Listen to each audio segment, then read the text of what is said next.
And also, you got to die to go to hell. And I don't want to die. I like my life. I'm very happy. I'm married, and I love my wife. I love her very much.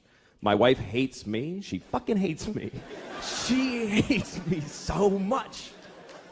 Like, that's what she does. Like, if you ask her, what'd you do today? I fucking hate that guy. That's what I did today. I hate Louis. She's so mad at me all the time. Here's the latest thing. The other day, she got really mad. She said to me, you know what you did?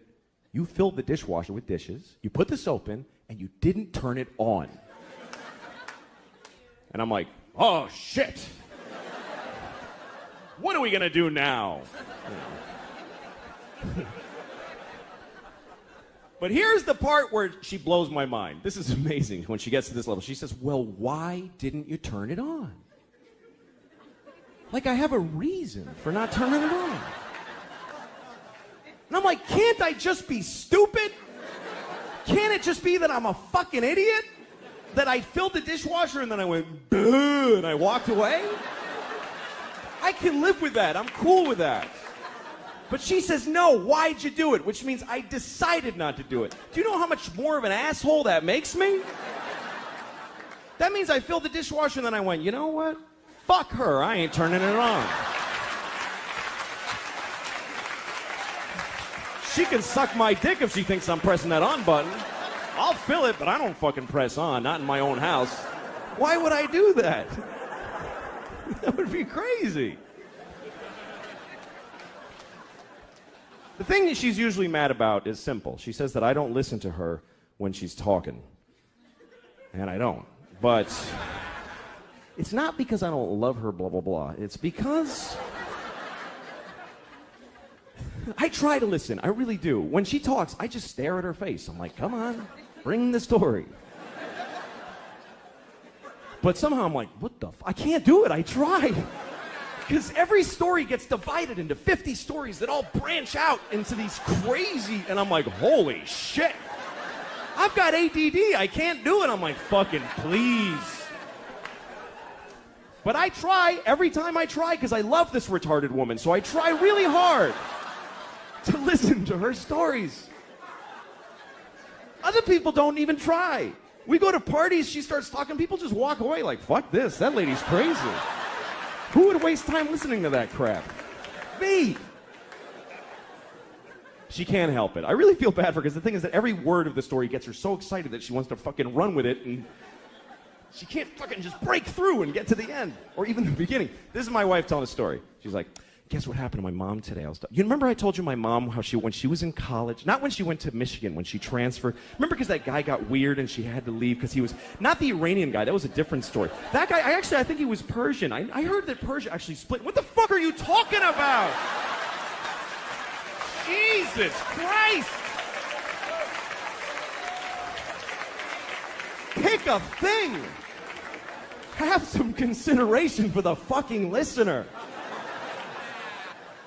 I don't do that. Here's me telling a story. I bought a tomato and I ate it and it was good. That's a story anyone can follow. It's about a tomato the whole time.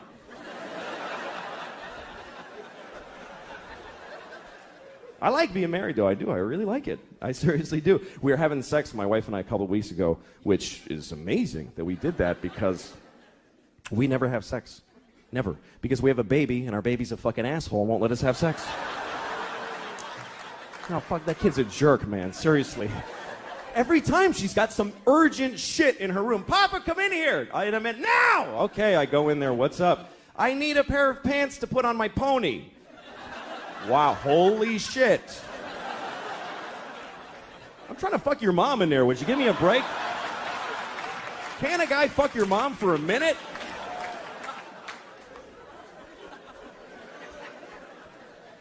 There is no sex, man. I had no idea that marriage just means no sex. No, none, fucking none.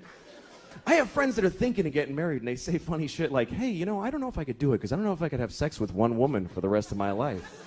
I'm like, don't worry about that shit. You're going to have sex with 0 women for the rest of your life. That's a lot less than one woman. Who the fuck do you think you are? Where'd you get that fantasy? I'd love to have sex with one woman for the rest of my life. Any one woman. Big, fat, dead lady with a beard, I'd fuck her every day. I'd be proud to have her. Yeah, but drunks always, like, every time I've been in traffic court, drunks, people just love courts love drunks. Yeah. Because they want them to get better. For some reason. So, like, I go and, I drove with a suspended license, so I got arrested. And the judge was like, your record is reprehensible. You show no remorse. You do nothing but repeat your offenses, and I'm going to go the limit with this. Then the next guy's like, this guy threw a rock through a window, literally, and set a fire, and then passed out in the street. And he goes, are you in a program, young man? He goes, yes, sir, I am. Okay, good for you. Good luck. I wish you all the luck in the world. All the world. All of the luck in the world. In the world. I want everyone else to have bad luck so that you can have good luck, you stupid drunk from Mansfield, Massachusetts. Joe had a little run-in years ago. Years ago, Joe wasn't able to get license, registration, insurance, anything. He was like in that realm of your life when you go through that. That's me right now. So at the time, especially, the Reggies were a lot different on the windshield. It was just the sticker. So he drew one. He looked at one, got some colored construction paper, and drew the lines with a ruler. It used to just be like a grid with some holes that they punched in it on the date, almost like your inspection sticker still looks here in New York. And he drew it up, taped it to the windshield, and unless you were right on top of it, it looked perfect. Wow. Couldn't even tell. So his car breaks down on the parkway, and he's underneath the car, and a cop comes up and starts talking. So Joe's like, let me get my stuff out of the car. So he goes to go into the car, and the cop's kind of still looking at his tire, I think, had bent or something like that. So Joe just scrapes the crap right off the windshield. So the cop couldn't see it. And he goes, where's your registration and everything? He goes, oh, no, I don't have one. And he wrote him up for everything. Joe goes to court and just says, I wasn't driving because my car was broken down on the side of the parkway. Right. And it didn't matter how it got there or anything, because you could say I was trailering it, I was towing it. Yep. It was anything. So he got away without anything. That's amazing. And there he was driving with this forged government document. And I got arrested once at the Holland Tunnel because this is how bad I was. My license was revoked. Not suspended, but revoked. That's bad. And I had, crazy amounts of warrants, open warrants. And the car I was driving had the plates from a different car. Oh, that's never good. The cops don't like that. No, and the plates were bad anyway. So, in other words, the car that they came from had expired. The plates were expired and from another car. Wait, for anyone that doubted Louis was Mexican. And I was coming through the Holland Tunnel, and I had no money. That's where it all started. That I pulled up, I was one of those things where I pulled up to the toll booth and said, hi, I have no money. What do we do? How do we do this? And the guy said, just give me your license and I'll fill out a thing. And I go, it's not on me. And he goes, give me your registration. I go, I don't have that either. He said, give me your name and your social security number. You just said how smart this guy is, Jimmy. Yeah, exactly. This isn't a smart thing. No. You're right. And then he made me pull over, and I went to jail. First, he put me in a jail cell that's under the Holland Tunnel toll booths. There's a jail cell. There is? Yeah, he took me down some stairs. Hey, you got to see something most people don't get to see. Right. Yeah. Unless you're a scofflaw, not a criminal. Exactly. And I slept the night. I actually spent the night. I just slept in a little jail cell down there. And then they transferred me to Weehawken County Jail, and that was the worst thing that ever happened to me in my life. Someone under a photo mat? Where's that jail? Weehawken is a really bad jail. Is it really? Yeah. Why? I would not have thought that at all. It's terrible. People are throwing food out the windows all the time because of the food. I almost puked just taking a bite out of a sandwich there. Was it violent there, frightening? Yeah, it was really scary. It was really bad. Weehawken, who would have guessed? Yeah, it's really bad. It's not. It's mostly New York drug addicts that get taken, because the New York jails overflow, and they start letting the Port Authority arrest people so that they can take them to New Jersey, because Port Authority is New York, New Jersey. So, how long were you in for? Like a day and a half. I was in, for a morning, afternoon, night, and the whole next day. It was horrible. That's a long time. Well, and when I got there, I was in a holding cell, and one of the guys in the holding cell said to me, "Don't let them take you out of this cell, because you'll never be heard from again. If you get moved to a permanent cell, they'll never find you. They lose people because it's a bad bureaucracy." And everybody in the cell agreed, don't leave this cell. And a cop would come once in a while and say, "We got to move you," and I'd go, "No." he said, just say no. I'm like, how do you just say no to? And I go, no, I'm not moving. And he goes, come on, we're moving you to permanent cell. And I go, I'm not leaving here. And he goes, all right. That kept happening. I just kept refusing to leave. How do you refuse? Just say no. Wow, I didn't know that was an option. Yeah. No, let me out. It's really I don't belong here. No, and the worst part was that there was a toilet just in the middle of the floor of the whole place, like in the middle of the room. Yeah, you would just have to sit there. Have to sit there and There's no close. There's no privacy. I bet I got dumped even though I didn't No, say it didn't. I think you stopped it. So wait, did you get moved to a permanent cell? You'd be there for a week, maybe. Basically, and I mean, I was because I made bail before I even arrived because I called. I used the phone in the Holland Tunnel cell, and I made bail right away. But it took 2 days for the bail to find me. Oh, amazing, man. Yeah, it's bad. How much was prison bail? System is bad. Oh, I mean, I had to pay. Yeah, it was like nothing. No, it was a lot. It was really? like $600 or something. I mean, for me, that was a lot then. Now I would. You're like, I'll pay $6 million to get out of here. I don't have that kind of money. Figure we could take care of it right here in Brainerd. Give him that one. Exactly. Right here in Brainerd. I just want to be in full compliance. Yeah. Oh, thank you, E-Rock. Yes. Yes, because that helps Fargo song. They want more stuff. Say, I'd like to be a better person. I would. I'd like to be a better person. And I think I'm getting worse as a person. Because as you get older, you start finding out, let me give you an example before I rented a car a couple of weeks ago in Los Angeles, had the car for a few days, and then when I went home, I had to drop the car at the rental place. You know, you got to go to the rental place that's off the airport, give them the car, give them your thing with the mileage, you got to get on a bus, and then go to your terminal and check in. I was late, and I was worried about missing my flight, so I knew I had no time to do any of that. So I never did this before, I just drove my car right to the terminal, and just left it there. And I got on the plane. And once I was on the plane and I had a little moment, I called Hertz and I said, hey, listen, your car is sitting out in front of Terminal 4 and the keys are in it. So that's where it is. And the guy was like, you can't do that. You have to return it to this location and then get... And I go, well, I didn't do that already. And now I'm leaving California. So if you want your car, you need to go to that place where it is. And he was like, oh, Jesus, man. All right. We'll get it. And that was the end of it. And I realized I could do this every time. Every time I rent a car. Because of course they want you to do all that shit. But if you don't, they still want the car back. They're gonna send a dude. You could drive a car till you don't want it, just get out of it while it's moving and just walk away. Well, I don't feel like being in that car any longer. Just call Hertz, hi, your car is drifting into the intersection of 28th and Broadway. If you're interested, it's now your problem. But see, this is a terrible realization because you should act in a way that if everybody acted that way, things would work out. You should, because it would be mayhem if everybody was like that. And most people kind of don't care. Most people are very selfish. Most people don't give a shit what happens as long as they get to do their favorite thing. People don't even want to back off from their favorite thing. They won't even do their second favorite thing. Like, you ever seen somebody like they're at an intersection and they want to make a left, but they're in the all the way right lane because they messed up. So now here's the guy. He's in the right lane, and there's a lot of cars, like 6th Avenue, like a lot of cars, and he wants to make that left. So what does he do? He just does it anyway. He just goes ahead and he just shoves his car through everybody's life without any... And everybody's beep, honking and outraged, and you always see the guy go, I have to. There's no other possible thing I could do. What else could I do except go up one more block and then go left and take 4 seconds?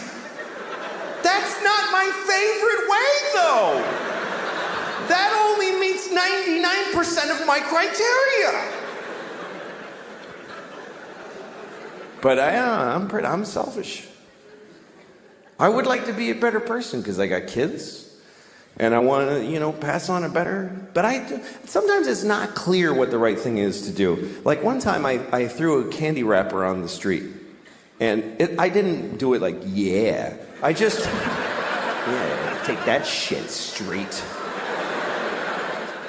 I did it because I was, you know, like shaking. I wanted the candy.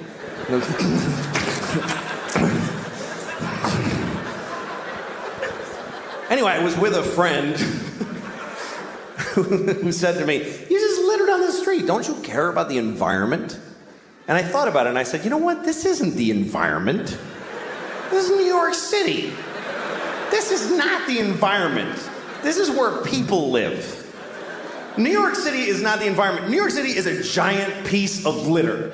It's like the giantest, next to Mexico City, the shittiest piece of litter in the world. Just a pussy, runny, smoking, stinking piece of litter. So if you have a piece of litter, what are you supposed to do with it? You should throw it on the pile of litter. Because if you don't, if you put it in a receptacle, then it gets collected, and it gets taken to a dump and a landfill, and then or it goes on a boat, and it goes out and gets dumped in the ocean, and some dolphin wears it as a hat on its face for 10 years. This hat that never dissolves on its face. Oh. Jesus.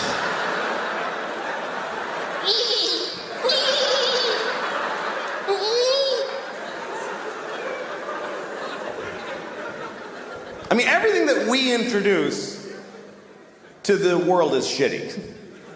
Meaning white people. Because I really think that white people are from like another planet. Because when we came to America, it was so nice. It was just Indians, and they weren't even Indians. We called them that by accident, and we still call them that. Like we knew in a month that it wasn't Indians, but we just don't give a shit. We never correct it. We came here, they're like, hi, and we're like, hey, you're Indians, right? And they're like, no. No, this is India, right? No, it's not, it's totally other place. You're not Indians? No. Ah, you're Indians. You're Indians for hundreds of years after. We ruined everything here. This was it was just coast to coast, just green and brown and beautiful. And all the humans were just walking around with painted faces, just walking. And they'd be like, ooh, that looks yummy. And then they just eat from the ground. And then they'd sleep on the grass. And they'd wake up and they'd fuck. And then they'd go for a swim and do a little dance. That was the whole continent, was just folks doing that. I mean, there was people in Mexico cutting off kids' heads and rolling them down the pyramid stairs. But that's always going on. What are you gonna, you can't do a whole lot about that. But I think we came from another planet, and the reason is because we don't like it here. I mean, why, if we're from here, if we belong on Earth, why aren't we comfortable on Earth at all? We need nice, smooth surfaces and right angles, and we need it to be cool and not too hot, that's just perfect. Like, why wouldn't, when it's hot, why wouldn't we just, yeah, fuck it? Why wouldn't we be like that if we belong here? And it's weird because people that aren't, whatever you call there's environmentalists, and then there's people who are whatever, they just hate environmentalists. But that's what people get angry at environmentalists, because they think they're slowing down the economy and creating restrictions.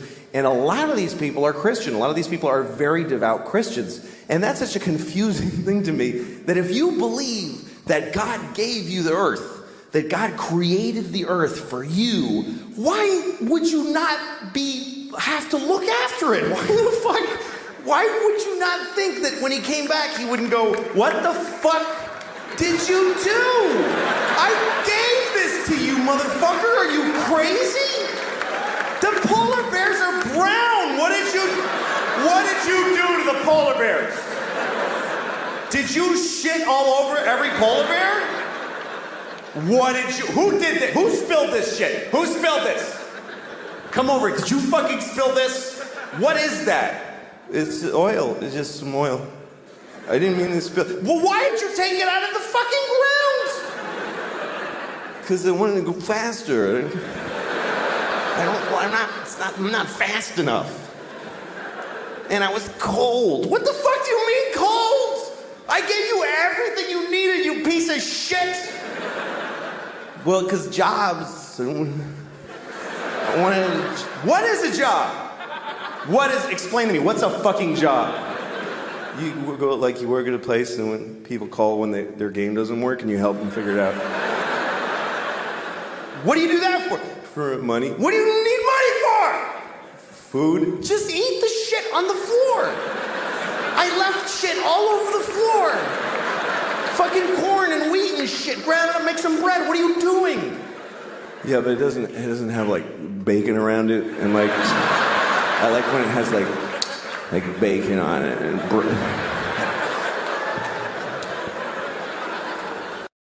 We got a hot breastfeeding story for everybody. What? Oh, yeah. Suck it. Suck that milk out of it. Are you a fan of the breastfeeding? Sure, it's better for the kids' When brain. you see a young mom out there For the kids. Sure. nursing her young. Talking about the kids. It's rarely like a nice firm boob. No. It's usually like a flat, like a big, like a wineskin. Floppy thing, yeah. A wine satchel at a Grateful Dead show. Yeah. Just, It depends how young the kid is. yeah, Sometimes they're, yeah. little. Yeah, but you have to like, I don't know. I don't see getting aroused. You have to like use Photoshop in your head and edit out the baby all the way to the nipple. Like you have to like sort of airbrush out the child. It really does just destroy any sexual. And also generally a woman breastfeeding doesn't look like a perky like beer commercial model. She's like a tired woman, frumpy mom. Just really frazzle haired, puke on the shoulder. Yeah, she's had it with life. Just baggy eyes and slept in days. Sit outside the shopping center. Yeah. Something. No, and breastfeeding is literally it's exhausting. Like it takes a huge chunk out of a woman. Sure, like it's murder. James from New Hampshire. This is not, capital letters, a sexy story. Well, let's find out. I think it's very sexy. Listen to this one. It was an unforgettable and shocking sight that prompted one driver. It was an unforgettable and shocking sight. Talking like this. Oh, every time we play a clip. Every time we play a clip, we gotta go through it. The fake voice douche. Why don't you just It was an unforgettable. Why don't you just use your real voice? It's not that hard. Just go on, use your real voice. Just feel Talk like a human being. One show does that on the Ira Glass. You ever listen to him on NPR? Glass, no. He does this show called This American Life. Okay. And he just talks like this. I'm Ira Glass. We're going to do a show about that. He just talks like a person, right. and it's through the roof. No, but this adds absolutely zero. You have to talk like this in order to get people's attention, or they'll think you're just a normal person and not the special news person that I am with this voice. And you have to shed your accent so you can work anywhere in the country. Anywhere. Yes, I could work in New York. Unforgettable. You don't want to sound regional. Unforgettable. It's weird that they take on a voice that they share. It's the same. Yeah, it's the same accent or dialect, whatever you It's like call rock it. and roll. It's like that kind of, I don't even know what modern music is, but it's that thing where the girls sing like this. You don't talk like that. Shut up. It was an unforgettable and shocking sight that prompted one driver. What? 1 in second. suburban Also, Ohio it's the peaking.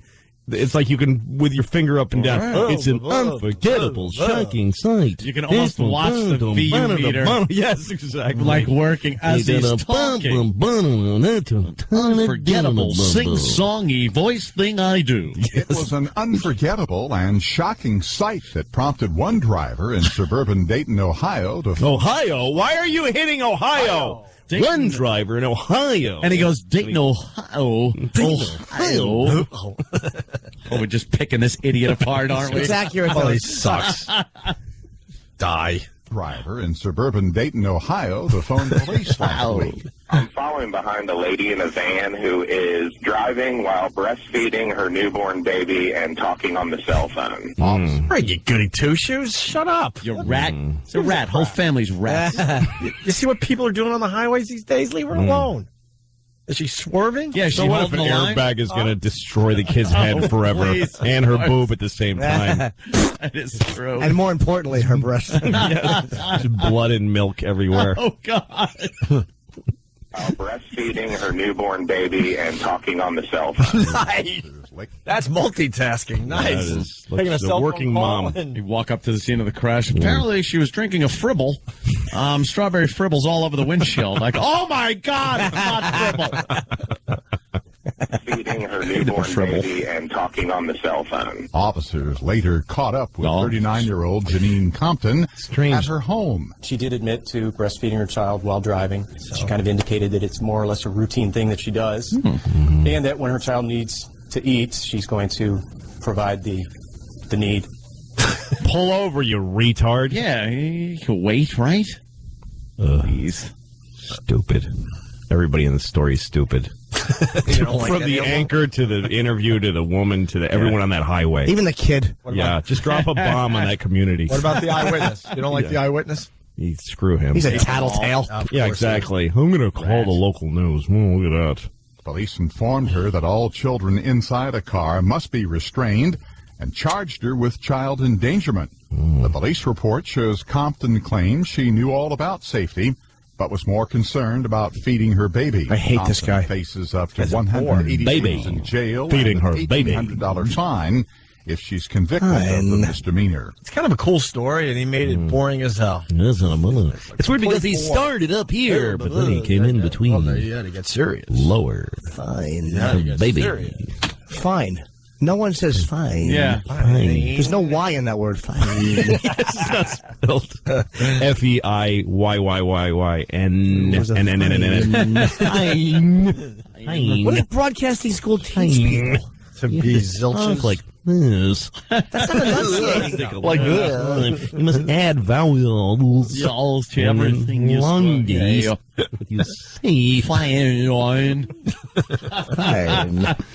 Where do they teach you that? Oh, God. Why do you do it? No one needs it. Every broadcasting school. It's terrible. Talk from the diaphragm. That'll get you a job.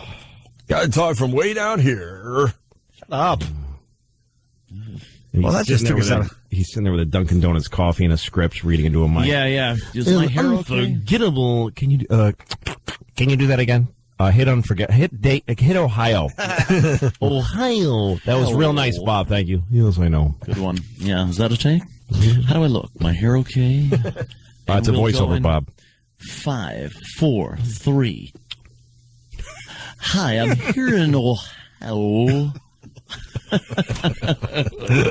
It just is terrible. Yeah. It's a booby story, and we're talking about a guy talking. That's how distracting you are. I think the guy made us all tired. I'm exhausted. No, it's like in the I need a nap now. in the BBC. If you ever listen to BBC Radio, Oh, they yeah. have their own They're the version. They worst. Their own version of that. Every story has AIDS and genocide. Genocide. AIDS. AIDS. Genocide. Don't forget about sushi. There's a problem in Africa. It's the problem of AIDS. Like they got to go up or something at the end. Money is being sent from around the world. All right, George. And Ringo, what are you doing? It's horseradish. You're most likely to have come across it. That's the powerful paste wasabi. That's the Wasabi. The powerful paste wasabi. Yeah, listen. A little breath. Each word. They're speaking. Wasabi. It's horseradish. You're most likely to have come across it. That's the powerful paste wasabi that's eaten with sushi. Sushi. Sushi. With sushi. Sushi. The powerful paste wasabi.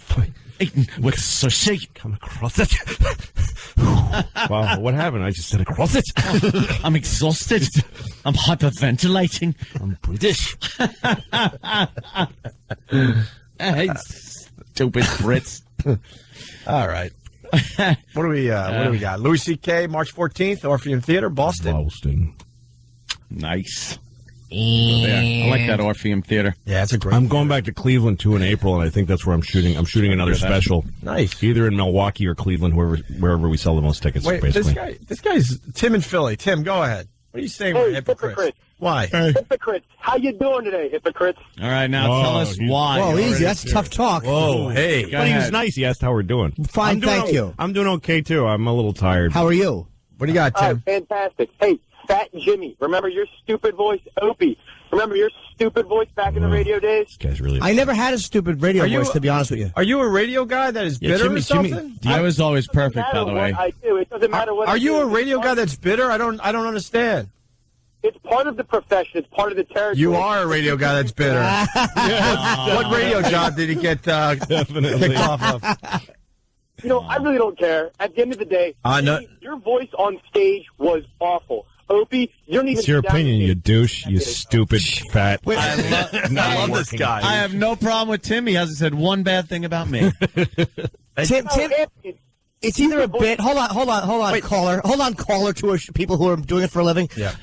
Tim is just annoyed. I never had a radio voice, so where's your criticism? I'm a comic, so I never had a radio voice. And I openly admitted when I got into the business, I did go with the radio voice thing and realized how stupid it was, and was able to. I would like to go change my further. whole delivery and go, wow, I'm going to try something different, and it worked out for me. Who says you have to be like vetted to make fun of something? Who says that you have to have like any track record? What if you did? What if you did have a funny radio voice? And what if Jimmy never was funny once on stage in his entire career? Right. Why does that mean that we can't make fun of this guy? Who cares? Tim, what's your... Who says you have to be qualified to rag on somebody on the radio? What happened, Tim? Let's be sense of Tim, why are you so upset about this? Are you in the business? You do voiceovers? What do you do?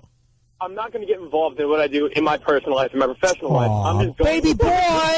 Baby boy! Come on, baby boy. It didn't work out the way you planned. Don't be shy. What happened?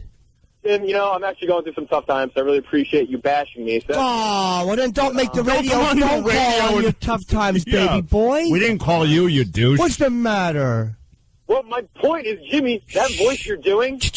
Little boy, stop yelling. You'll never get radio job doing that, little boy. You're so silly doing the baby voice. Yes, I am.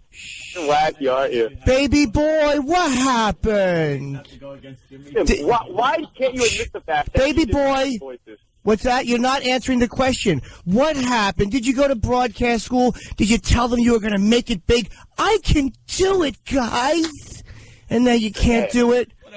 All right, look. What's the matter? Legitimately, though, sir, you're calling here to say that because of the past of people in the studio, we shouldn't be talking about what we're talking about. So why can't we inquire after your past? Yeah, Tim. To say if you're qualified to say what you're saying. Yeah, why not? Valid points, sir. Answer. Because I'm not making fun of it. We're making a living at it. Yeah, but you're making fun of... And you're not making a living at it. How does that feel, bum? Keep listening, baby boy.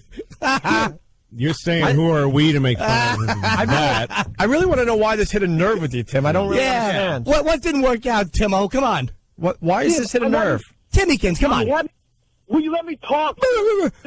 Why? Who else would let you talk besides the entire business? Sit at home talking to a mic like Rupert Pupkin, boy. Ma, please. Go ahead, baby boy. Now I'll allow you to talk. Now. Hold on. I'll allow you to talk on the radio, as was your dream. Go ahead, baby boy. Jim, remember when you were on stage years ago? You're a high-pitched voice. Yes, I do. You're making fun of the inflection of people. But I'll tell you what, business. An excellent point, Tim. First of all, I appreciate the fact that you have listened and worshipped for so long. But I will say this. I very soon after that recognized what garbage that was and began poking fun at it and shed it. I didn't perpetuate it by continuing to do it. I knew it was garbage. I admitted I listened early on. This is a guy who's probably in the business for a while. He's a major, it's something that permeates the business. He's a major professional now. This is not a guy just starting out with some kind of podcast or very, very local radio. That's why we have a problem with this. So what do you have there, Tim? Why is this hit a nerve, Tim? Were you in the business? Did you do voiceovers? What happened? I just know. You guys just put yourselves on this high pedestal. All pedestals are high, silly. It's all pedestals. There's no such thing as a low pedestal. It wouldn't be a pedestal. There are then. pedestals that are lower No, they're than not. others. They're not pedestals. They're low. They're steps. Then like a pedestal can be low relative to another. I don't think we pedestal. put ourselves on a high pedestal. I think. All right, I just don't want to let that one go by. I think we have a problem with news people and radio people that use that fake voice. We hate it. Well, I'm on a pedestal, so strain your neck. Look it up, Timmykins. Tim, I just want to ask you, what is it about me you like? I think you're just an alcoholic, and I am one too at the end of the day. So I just really okay. There you go. So he's got a problem with my drinking, but who doesn't? Was there anything else you wanted to get off your chest, Tim? What's not working out for you? You're having some tough times. Let's work through that if you don't mind. Tim, what the hell is wrong with you? Like, what? You're making money selling books off dick jokes, and I'm just sitting here just... Now, Tim, don't use such language and stop calling under different names. I did make a lot of money, 2 bestsellers. Yes, I earned that. What's the matter, kiddo? You had a dream of writing and you're not quite good enough to cut the mustard there either? Is that what happened? Screw you, Tim. What's the matter? Nobody wants to hear what you have to say? They told you you're a funny or interesting guy growing up and you're not? 1, 2, 3, cry. Go ahead. Come on, let's squirt some tears. What is it? You talk about my books. I mean, have you read them? I don't know. No, How do you know about them then? Why are they relevant to you at all? How do you know they're dick jokes if you didn't read them? Exactly. That's what he does. It's what he does. How do you know what I do? Why would you pay attention? Stop being such a worshiper. Come on, kid. Tim, I'm really confused by your phone call. Yeah, well, I'm really trying to get to the bottom of why this bothers you. Tim so called much. the other day. He's probably one of those guys. A man shot himself today in Philadelphia. A Philadelphia caller to a radio program shot himself once in the head, fatally injuring because his lackluster career. So Tim, what kind of what kind of a career did you want to have? You said you have a tough times. You offered that, man. We didn't ask you. Right, no, I know. I just hate how you guys go about the whole radio. Yeah, I know you do, but let's get to the tough time. Why the tough time? Hold on. You hate that, Ask but me questions. You don't let me talk. Hold on, talk. You're repeating yourself. That's probably why you didn't make it in entertainment, because you're a redundant, silly boob. Say something interesting and compelling. Here's your opportunity to talk. What is going wrong in your personal life? You mentioned it. Your turn. Go, Tim. No, you guys are throwing so many questions at me at once. That's one question, baby boy. What's going wrong in your personal life? Opie's been throwing the same question at me over and over. Because you haven't answered it. Wait, because I really want to get to the bottom of it. We could beat you up all day, but all right, go ahead, talk, please. And, you know what? Go, Tim. Your turn. Go.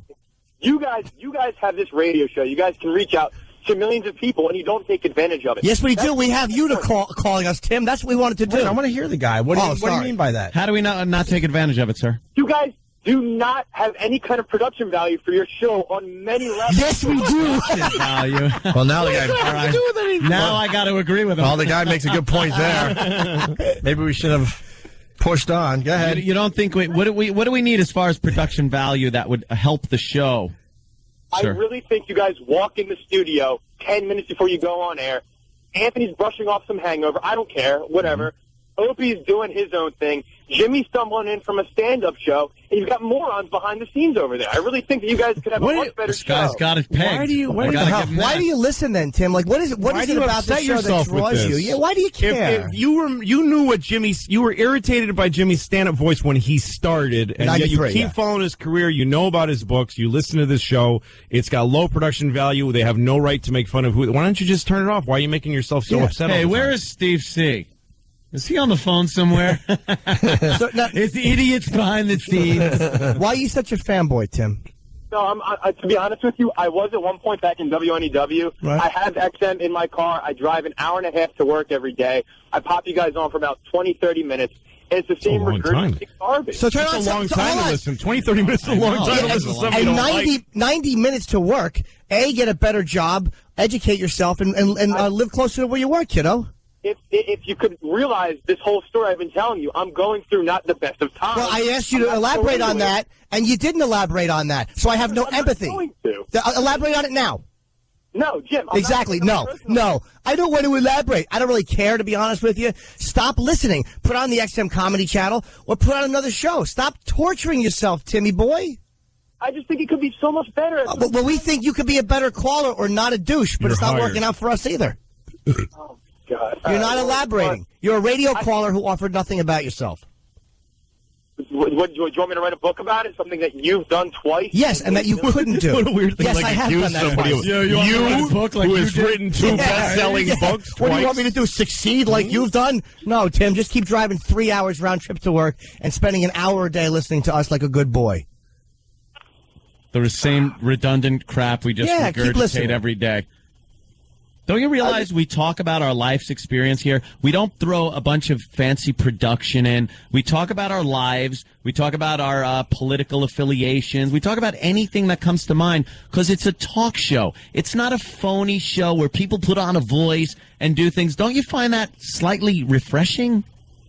To some extent, but the fact that you guys could do so much more with that idea, you guys. Can I ask you? Can I ask for one example? What is one thing that you wish you heard on this show that you don't get to hear? It seems like the show's mailed in on such a consistent basis. Forget what the show does that bothers you. You said something that was like positive and optimistic. That there are so many things that they could be doing. So just give me one example of something that you think they could be doing. Well, I just look at the fact that every time a caller calls in, especially that's another criticism, you stupid douche. Offer an idea. You're being given an opportunity. Offer one idea. Let's hear what he says about the caller thing, and then hit him on that. Yeah. Go ahead. Back in WNEW, when callers came in, you were receptive towards them. You enjoyed them. A female calls in, you call her out for having a dirty womb within 20 seconds. What? No, we've been. That's the way. That's nicer to the female callers. Wait, that's the constructive idea. We have a lot. That's what we can be doing better. We have a lot more females calling the show, and they do have dirty wombs. Yeah, of course they do. And no, every womb is dirty, essentially. That's what you had, Tim. Got blood and goop in it. Be receptive to callers. You've been given quite a bit of time on this show. We've been. I don't. Yeah. You don't think we're receptive to callers? That's it. That would be his contribution to the meeting. I think we need to be more receptive to callers. You do. You know what? You sound like an awful PD. Yep. Someone that couldn't make it on the air is now telling a successful program, relatively speaking, a successful program, that you have a better idea. And your idea is like this vague, washy, bummer. Be more receptive to the calls. We've been receptive to you. Did you work in radio, Tim? Yes, I did. Okay, we know that. All right, doing what? Doing what? I'm not going to go into that because I'm still trying to be in. I'm not going to talk about it. Why not? You're an honest radio guy. What's the matter? Why don't you stop being a wannabe and just take some charge of your life and say who you are and what you do? Stop honest. cowering. Or even just speak generally about what area you were in. It's annoying. Should we be less honest on the show like you are? Is that something that's good? Or do you like the honesty of this program? No, that has nothing. I'm not trying to get at that. It's the fact that you guys reach out to millions of people, and I think you're failing at it. I really do. We're failing. You're calling anonymously and cowering without just saying who you are or where you work because you want to give an anonymous criticism. Do you know people You're know like a girl, us? Man. People know us pretty intimately based on what we say on this program. So I think we put a lot across. When we talk every day, I think people know me, Opie, fans of the show know us all pretty personally. What are we not doing that we could be doing aside from, your phone calls? The callers, which empowers you more. Go. Yeah.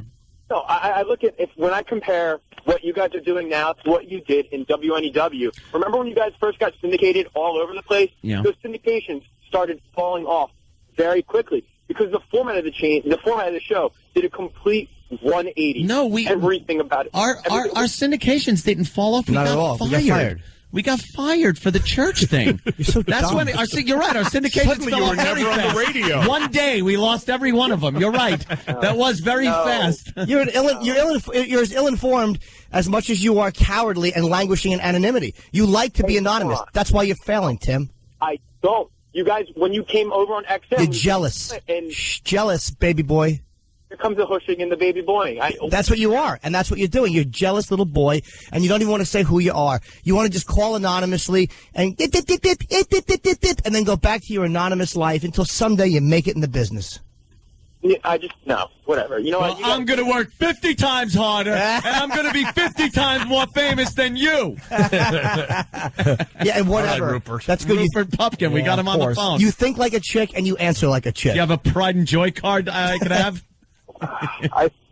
Hey, it's unfortunate that you guys have this great outlet to reach out to tons of people, and you do a bad job. But you don't think we're reaching out. You don't think that going on every day and discussing our lives and what affects us and the news and all the stuff we talk about on a daily basis without throwing in pre-produced bits that are bought by companies or having some hack weather guy come on and do his wacky stuff. You think what we're doing is not the most or the best we can do? No, but not even close. All right, listen. Not even close. With what, you don't even have hold on. With what Anthony's saying, what amazing. radio show do you enjoy listening to? Ah, very good. Thank you. Yeah, it's good. Besides you guys, are you talking terrestrial or are you talking... Whatever. What radio show do you like? We got to answer carefully. There's a radio show based out of Philadelphia, very well produced. Basically, what you guys were in WNEW. It's the Preston and Steve show. Oh, my God. So you know what? That's your show. Tim, no offense, but I can't talk to you anymore. That crap is such hack radio. I can't even tell you. It's if you enjoy it, you fine, just enjoy a different listen. Now you lost me, and I was sort of trying to listen to you and keep an open mind. Those guys are hacks, and I don't understand why Philly eats it up. But the blue collar beer drinking dudes hate that show. Hate it. I understand. Tim, you just lost me. That's what is wrong with radio, that hacky crap. Tim yells a lot for a caller. And granted, they do very well in the ratings, and for the life of me, I don't understand why. There's no way we'll ever be like a Preston and Steve show. Stuff always never. Never. I'm not asking you to be like one. But we're just in different places, Tim. Now I'm involved in the conversation. We're in different places.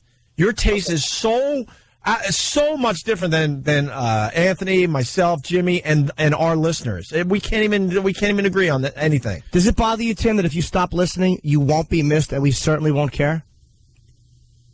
What does that even mean? No. Then why are you listening? Then why do you put yourself through it? Just go away. You can't win this. You can't control it. We've heard you. We don't agree. So go away. Yeah, dude. The Preston and Steve show. They never did anything outside Philly. They never got national attention, never got syndicated. I don't understand why that show's popular, and I'm certainly not going to sit here and try to figure that out. I just know that's not the type of radio I want to do or will do. You're jealous. You're a jealous wannabe, Tim. Wow. No, if you would have said other shows, then I might have been like, all right, you're making good points. But then you throw the Preston and Steve. Wow. You're jealous.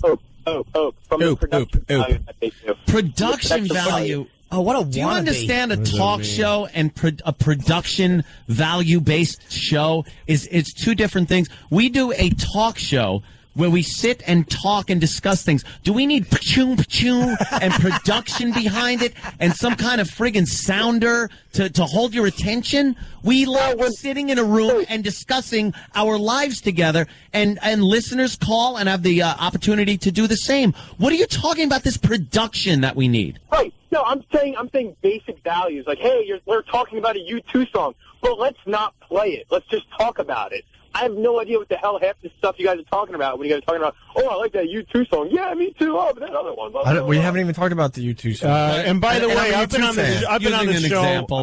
on this show many times, and every time a song comes up, I'm amazed at how quickly I'm hearing it. I know. It happens right away. Like you just reference something and it comes up, so you don't know what you're talking about. Yeah, that's something we really do try to do. And by the way, these guys are doing a show. They're doing it the way they want to do. Who owes you a show that you want to just play the show you love in your own head? Well, it sounds like you got the show you like, Preston and Steve, so listen to them. They're on the same time we're on. If these guys do a show that other people don't like, then people stop listening and they won't be on the radio, which is happening slowly, but All right. Tim, the bottom line is this. If the show wasn't working, what will happen to us is what happened to you. Yeah, it's a very Darwinist system. Failed. You have failed. And you're jealous, and you're one of these failures who sits at home and cries like a little baby. Yeah, because the rest of the world considers it differently. The rest of the world considers it a very binary choice. You turn it on or you turn it off. Nobody cares. You don't sit there and why isn't this the way I like it? Because they're not you. They're somebody else doing what they do. So listen to a show you like. Don't listen to this one. Yeah. You have no vote here. What are you, a stockholder? Go on the message boards, too, because you seem to like anonymity. Since you're not making it in the business, you like to call up anonymously. Go on the message board. I'm sure he make does. Up a funny name. This guy writes really long comments. You want to be heard, Tim. Really long. And then he takes somebody else's comment and parses it and answers each part. Oh. All right. Tim, business has rejected you. And, just go be heard somewhere, silly. I don't think what you're doing right now is going to repair your personal problems. I think you're taking a huge out of, go just tell her you're sorry instead of doing this. All right, we've entertained Hang up, you. Call her, and tell her you Tim, didn't we mean gotta to let hit you her go, in the right? face. Yeah. Thanks for the All call. right, Best of luck. Best of luck, Tim. You just keep listening, kiddo. Keep listening and being jealous in your car. Afternoon, I haven't seen daylight. The drapes are all down because I sleep during the day. All right. 3 p.m. I'm fucking hungry. I get room service, go back to sleep, wake up at like 5, go to this shit mall, get a soft ice cream, watch a movie, go to the comedy club. The manager says, "Hey, you doing?" And I go, "I'm all right." I just spoke my first words to a human being. Do a show, up all fucking night because I slept all day. Fucking nobody to talk. Calling the West Coast because some of those people are awake a little Jerking later. off and eating too at night at fucking 2 in the morning. Jerking off is just part. This is like the time, like the clock running. You're just constant jerking off. Calling people on the West Coast who I don't even know very well because I want to talk to somebody. Anyway, multiply this by 2 weeks or so on the road. I retreat even more and more from people because I feel disgusting for what I'm jerking off to during the day. And then I go home to my wife, and it's like coming back from Vietnam. I don't relate to my family anymore. You wouldn't understand. I'm Bruce Dern, fucking taking off my clothes and walking into the ocean. I just fucking can't relate to society. Sell the car, anymore. sell the house, sell the kids. Yeah. Send that letter. Yeah, exactly. That Kurt's letter. Just less and less Colonel able to CK. fucking- Colonel CK. Yeah. Nothing to say to her. Oh, damn. My wife is like fucking a astronaut's wife with a shaky cigarette in her hand. He's fine. We all love him here. Very proud. When was the last time you saw your family? You've been on the road for a while, right? Yeah, well, this morning I'm in New York. We're all in the city, so I saw my family this morning. My wife came into the city only because we had to go to couples therapy, so she brought the kids. Today? Yeah, we went yesterday. You ever just yank your cock out and say, "Why don't you toot on this for a few minutes?" That's how you got to do it, man, as a married guy. Holy shit, that's a great idea. How's that working out? If I did that, she would just do whatever she was doing. She wouldn't even look. We don't look at each other. And if I took out my dick and said, "Why don't you toot on this for a while?" she'd keep whatever fucking emailing. She'd be looking at whatever real estate wherever she wants to live when she leaves me. She'd be like, "I'm sorry, did you say something?" And the counseling It would be nothing. The counseling is obviously her idea. Oh no, I wanted. You went for it. Yeah. I'm the one who said I wanted to go. This fucking guy we did it last time we went. It's a double session. It was $800. Wow. $800. What does he do? Eat both your assholes while he talks to you? Jesus. That's $800. Wow. How's it? Is it doing anything? Oh, it's great. Everything's great. It's great. Everything's great. Oh, worth every penny. It's fantastic. Great. Yeah. $400 a person? Well, it's $400 an hour. He don't break it up by the person. Oh, you go 2 hours? Yeah, it's couples. What is it? A drive-in movie? He puts her in the trunk before he drives. There's only one person here. Is there anything Listen up, honey. Is there anything you could share from those get-togethers? Well, no, not anything about us. The guy, though, the first day he's telling us about it. A lot of times they tell you about other couples to give you comparisons. And he's like, "Hey, I know a couple," because I'm on the road a lot and I work a lot. So he's like, "It's hard for people with careers. I know a couple. She's a lawyer and he's a sports writer." Right away, I'm like, I can Google that and make some connections. Yeah, narrow really. it down. I can figure and that he's one like, out. while he's covering March Madness, He's a lawyer. He's a sports writer. and then he goes, well, On he's Fox this covering fall. March Madness, and she's lecturing about pornography and law around the. So I'm like, I know who these people are. Yeah. I can figure it out in 10 seconds. Why are you telling me this? The next couple's going to come in and he goes, I know a couple. I know a couple. He's Guy. on stars in Lucky comedian. Louie. Lucky Louie. The first initial of his name are Loui. Fucking douche. That's got to be something, though. You ever sitting there and listen to like a therapist or something and go like, he doesn't get this at all? Or... No. Well, the thing is, what happens in therapy is you get it. You really say the shit. It's only because my wife, I know she doesn't have XM in the car she's in that I can say that the other day she said, she pointed at my head and said, "I hate him." Oh, at the head. Yeah, at my head. Oh, yeah. So here's the thing. You get in there and you fucking have it out. You say everything. And then you get addicted to that. And you can say, outside of the therapist's office, you can say nothing. Like, outside of the therapist's office, we're just, like, at home, we're just, like, just bullshit talking about, what did Rosie O'Donnell say today? Like, we can't. But if we start talking about anything real, it gets lightning rodded to what we fucking have said to each other. And if he's not there, we're going to kill each other. Wow. So we can only talk for 1 hour a week. She said, I hate him. And we spend all the other hours of the week in this strange avoidance. If we were in a boxing ring during the week, people would be whistling and throwing paper and do something. And then for that 1 hour, oh yeah, motherfucker, it gets hot in there. I don't. Oh shit! I don't know how far we can take this, but why do you guys hate each other? Or can you discuss that? What did you think when she said, I hate you? What did you feel when she said, I hate you? I hate you too. Okay. Is it just over time, slowly but surely, the relationship broke down, or is this, was there we got 2 kids. I think it's like this for almost any marriage, except for that we have... The thing is, we have a traditional marriage. I make all the money, and she raises the kids. But we have a traditional marriage in 2007, which means that you can't just say that. Not traditional. No, I don't get to say, I bring home the bacon. Right. You watch the kids. You fry it up in a pan. Fry it up in a pan. Yeah, it doesn't work like that. I bring home the bacon. I fry it up in the pan. I feed it to the kids. And if I mention that I pay the bills, I'm a fucking asshole. Like, I'm a piece of shit for, like somehow I'm being... prehistoric but it's true that I pay so it's hard. Like, marriage is harder now, I think, than it ever has been. And it's not like this guy. He wrote a book, the guy we're going to, and it's all about how it's hard for marriage now because when the women work. My wife doesn't fucking work. So your theory of your book goes out the fucking window. Yeah, it's hard, but mostly it's because when you have kids, it's hard to fuck anymore, and you also care about your kids far more than you care about your spouse. I don't give a... I mean, my kids are my life now. I really don't give a shit about her. I really don't, because how could I next to my kids? I'm laughing because I'm fucking stunned. It's just like a stunning thing. The honesty. Yeah. The honesty. Well, it's true. If our kids... Look, I've got a lot of history with my wife. And... there's a lot. It's a complicated relationship, and I feel I feel a lot of push and pull in many directions, and I'm fighting really hard to save it. We're in therapy, and my whole life right now is focused on saving our relationship and getting it back to somewhere good. Right. Oh, but so it's the biggest deal in my life. But if my kids weren't here, I wouldn't even call her to say goodbye. I just walked. I wouldn't leave a note. I would just stop being near her you're fucking fucking cancerous body. You're saving it for it for the kids then. Totally, 100%. That's why I'm so glad I never had kids. Oh my God! Because the whole thing you're talking about, like, I used to get ragged on for not doing things chores around the house. Right. I had these set chores to do. There weren't much, but it was like, why? I'm going out. It's a new career for me, doing radio. Yes. I'm really, like, learning the trade at the time. This was, years ago.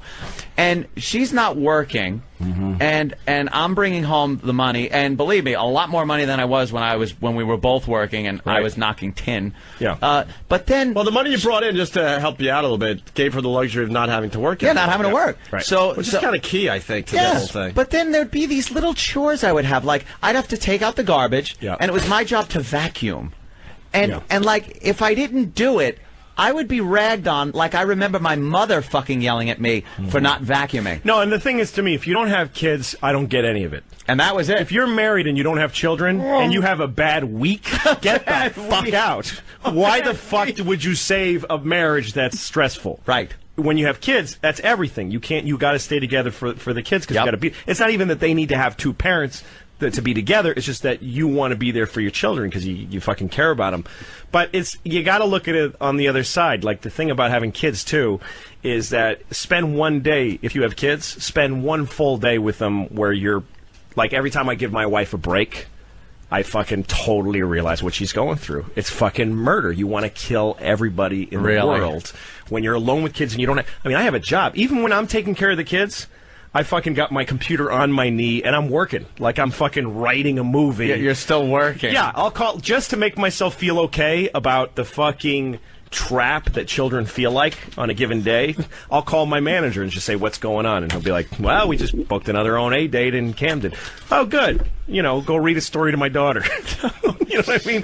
Because I'm not sitting in a room reading fucking The Happy Hen and nothing else is going on. I've got a show I just booked in Camden. I'm put on my website. There's people talking about me around the country, buying tickets to my shows, ordering my DVDs on Amazon. That helps me sit in a room and read to my boring little kids.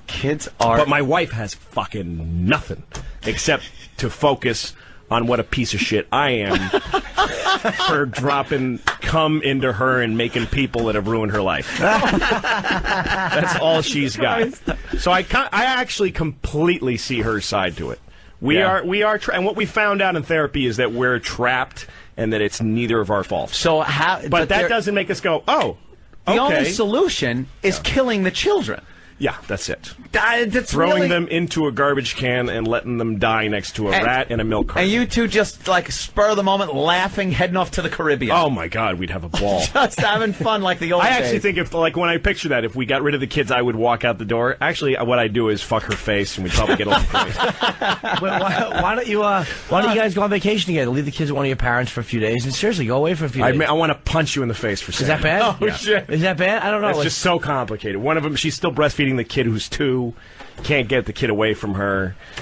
No, bad? it's a mess. Never do that. Hey, never do that. Wow, man. That's like walking up to a guy in a concentration camp and going, why don't you just take a little trip somewhere and get out of here? If you don't like it here, why are you hanging around? No, but I mean, you can't give them to, like, your parents or something like that. Because there's Nazis that will shoot me in the face if I leave. 2's too young to leave a kid. Wow, man. Yeah, 2, no, we can't leave the kid. Let's go to Minnesota, I think. Chris, what's up? Hey, love your show. Thank you. Hey, Louis, I completely agree. To me, I think I'm just a dick for my wife. You know, I'm just a dick in the house. Well, that one lost steam faster than you expected. Yeah, I know. He won't admit that he doesn't care about his wife either. Yeah. No, to me, I'm just a dick to the wife, and so. Hey, Jimmy, got a question for you. I'm sorry I did that. I'm embarrassed that I did that. I did Who that. is that? That's his apology. Oh, Jesus. Hey, David. Use it now for embarrassing phone calls. Let's try to get this back on the rails. Yeah, go ahead, Dave.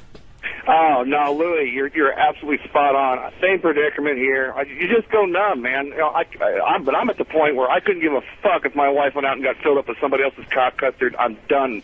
Don't give a shit, man. I'm just holding on, waiting for the kids to graduate. Get the fuck out, man. I had my... Oh, no, if my wife cheated on me, it would change nothing. Yeah, it really would. You wouldn't leave her? It would be leverage for just the little things during the day. That's all it would be. You wouldn't leave her? No, because I can't. I got plenty of reasons to do it now. I got kids. We want to stay together. We want to have the kids. And you know, and the thing is, the complex thing about it is that we share the kids, and that makes us happy together. Like we, as parents, we're fucking the best friends in the world. We watch our kids do fun shit, and it's hugely rewarding. That's the two of us. Common denominator there. Yeah, exactly. So like we'll be hissing at each other. I hate you. I'll never suck your dick again. Fuck you, you whole fucking whore. Oh look. Oh look what she did. Oh my God. Oh, isn't that cute? So we do, but that joy that we share with the kids, totally real, and it's actually making life worth living. So that's the thing that's complicated about it. When I pictured leaving, I'm not only sad to think of not being with my kids every day, which I am, I'm also sad about her. She's part of that. She's part of our... You won't be able to share that with her. No, that's bigger, and actually, you know, look, I'm almost 40. My dick is finally starting to get 8% less hard than it used to be. So like the fucking joy of having a family is starting to outweigh the sex a little bit. I mean, that's kind of sad because it's like, you know, I'm not going to care that nobody fucks me in a couple of years. Dude, I think that makes me want to kill myself. You want to do it when she's laying there sleeping, start eating her ass like a fucking loon. Go in there and start eating her ass. She'll be like, this Lou She is sleeps with the fucking children. So I have to move my baby to the side. Go like this. If the kid looks at you, go. Oh, he inadvertently sticks his face in the baby's ass. I think it's a compact humans have always made, we want to be able to laugh about stuff that's upsetting us. It's part of it. And then everybody gets upset sometimes, and they all go, how could we make such jokes? This is a terrible thing. But in the end, we always choose the humor. That's why comedy's always stayed in there. Once in a while, everybody says, this is wrong to talk about these things, and you shouldn't joke about bad things or hurting things.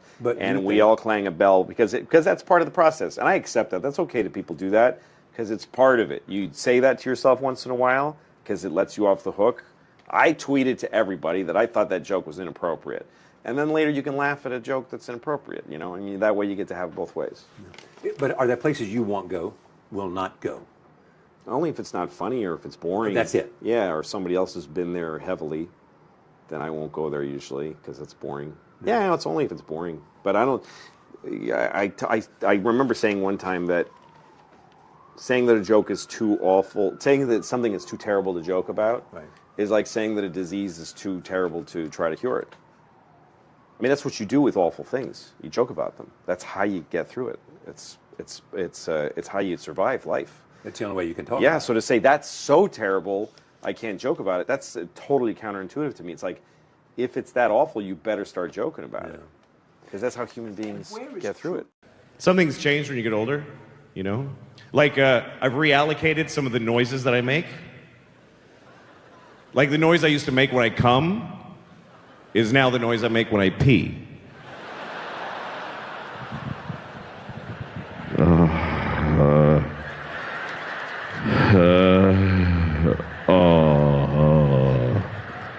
Oh, fuck. Yeah.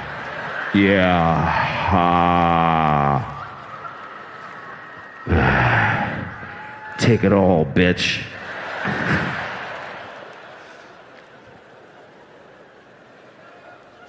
Very disrespectful to my toilet. Unfortunately. Yeah, bitch, you like that, don't you?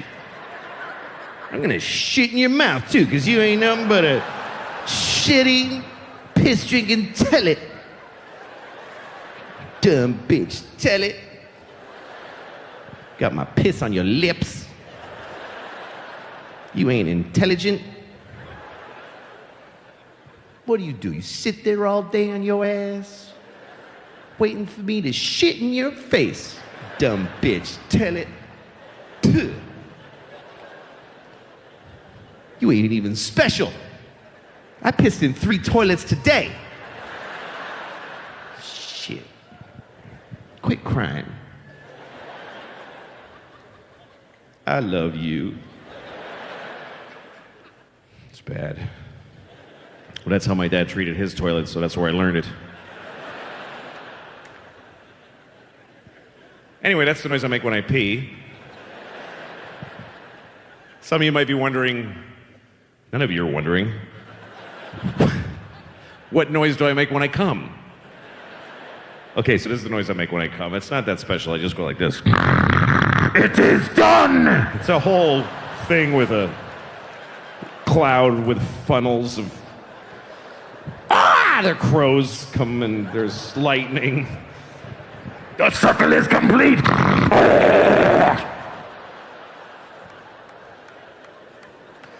And there's a little witch floating with white eyes. And a child will be born, and then... I don't know, it's kind of intense. And some kid throws a lightning bolt at me, and I go, and then I go to sleep for 1,000 years. It's a... Woo!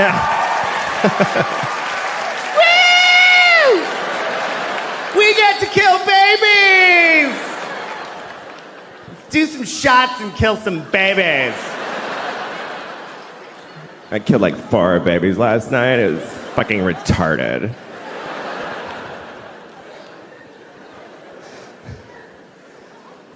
I just think it has to be one or the other. You know, like when people say abortion should be legal, safe, and rare. Why rare if it should be legal? If it should be legal, it's shitting. If it should be rare, it's murdering babies! But again, women should be allowed. Because 2 reasons I think women should be allowed to kill babies. Number 1, I don't think life is that important. It's just not. It is not. People get too excited.